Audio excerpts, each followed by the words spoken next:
historique de la chromatographie. En 1906, le chimiste Zouet, russe, a pris des plantes, leurs pigments colorés, verts, qu'il a voulu séparer. Comment? En prenant une colonne avec une phase stationnaire qui est du carbonate de calcium. Il a rempli. Et sur cette colonne, il a rajouté les pigments verts colorés. Il a observé, après avoir ajouté la phase mobile, qui est de l'éther de pétrole, que ces pigments ont été entraînés dans cette phase stationnaire et en les entraînant, ils ont été séparés par des bandes, en des bandes colorées. Il a appelé ça la chromatographie et donc c'est lui qui a défini en premier le terme de chromatogramme, rétention, élution. L'élution de la chromatographie échangeuse ions, il y a soit le gradient de pH, soit les contre-ions.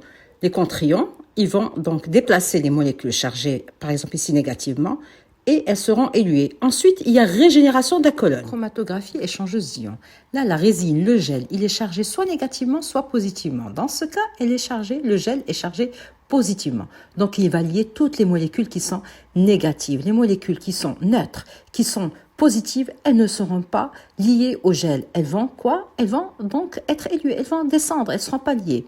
Mais nous, à la fin, qu'est-ce qu'on veut? On veut séparer celles qui sont chargées négativement, qui sont liées au gel. De la chromatographie gel-filtration sur colonne.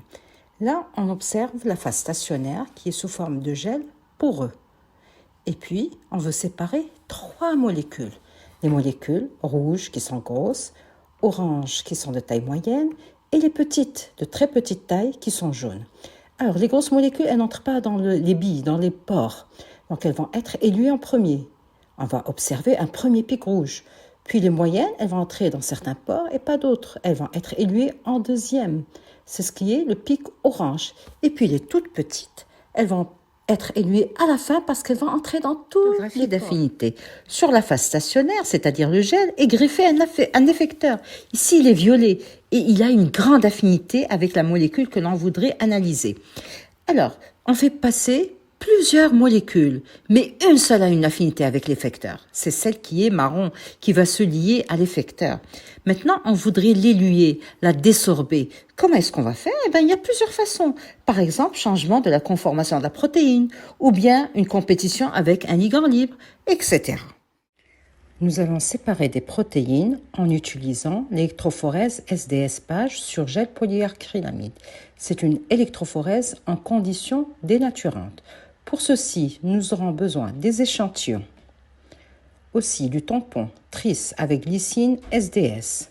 Nous aurons besoin également de la cuve d'électrophorèse, également des micropipettes. Nous aurons besoin d'un générateur de courant électrique, du gel polyacrylamide avec le pen qui est vert, et on va commencer par dénaturer nos protéines qui sont dans l'Eppendorf en mettant les SDS et en chauffant, porté à ébullition pendant 10 minutes. L'étape 2, nous allons prendre notre gel de polyacrylamide, on enlève le puits, on enlève le peigne vert et on met le gel dans la cuve qui est verticale. Alors, une fois le gel installé, on va aller à l'étape 3. On va mettre notre tampon, le tampon Tris glycine SDS jusqu'en haut de la cuve. On va remplir toute la cuve. Puis on va prendre la micropipette et enlever toutes les bulles d'air. Toutes les bulles d'air qui se trouvent dans l'électrophorèse avec la chromatographie sont des techniques de séparation, de caractérisation des molécules. Mais l'électrophorèse, c'est la migration des molécules chargées dans quoi? Dans un champ électrique. Qui dit champ électrique dit électrode. Donc une cathode et une anode.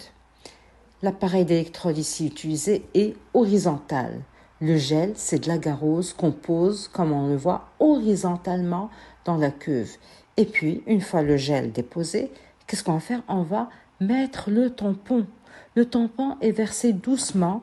Ce tampon va conduire le courant électrique d'un pôle à l'autre. On a dit électrophorèse, c'est une séparation dans un champ électrique. Donc, le champ doit passer d'un pôle à un autre. Maintenant, on voudrait déposer nos échantillons sur le gel d'agarose. Qu'est-ce qu'on va prendre? On va prendre les échantillons très doucement avec une micropipette de l'Eppendorf et on va les placer tout doucement, tout délicatement Dans les puits, on voit bien, donc là, les échantillons sont bleus, c'est le bleu de bromophénol, c'est qui permet la coloration pour suivre donc la migration. On prend le premier puits, on met dans le premier puits l'échantillon, très doucement, dans le deuxième, puis dans le troisième puits, on met notre échantillon jusqu'à ce qu'on termine tous nos échantillons. Une fois les dépôts terminés, qu'est-ce qu'on fait? On va prendre le couvercle. Notre échantillon, on l'agite bien, on le collecte, on le met sur un portoir. Puis, on va prendre les micropipettes, on va prendre 20 microlitres de chaque échantillon qu'on met dans le puits correspondant. Il faut faire très attention à l'ordre. Il faut faire très attention aux contaminations. À chaque fois, il faut changer l'embout d'un puits à l'autre.